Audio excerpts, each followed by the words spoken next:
আমিহীন দুনিয়া, এই সুন্দর পৃথিবী, এত সুন্দর মানুষগুলো ছেড়ে যে কোনো সময় চলে যেতে পারি মহান রবের কাছে।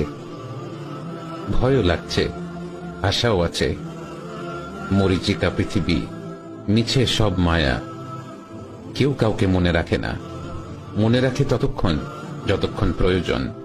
কবরে রেখে আসার পর সবাই ধীরে ধীরে ভুলে যায়। মাঝে মাঝে নিজেকে কবরে কল্পনা করে আমিহীন বাইরের দুনিয়াটা কল্পনা করি। দেখি সবই ঠিকঠাক চলছে, আমার জন্য কিছুই থেমে নেই। অফিসের আমার চেয়ারটাও খালি নেই, খালি নেই বাসার বিছানাটা, খালি নেই যাদের মনে যতটুকু ছিলাম সেই জায়গাগুলো। সব দখল হয়ে গেছে। আমার রেখে যাওয়া সম্পদ সবাই ভাগ করে ভোগ করছে। আমিহীন দুনিয়া বেশ ভালোই আছে, কিন্তু কেউ জানে না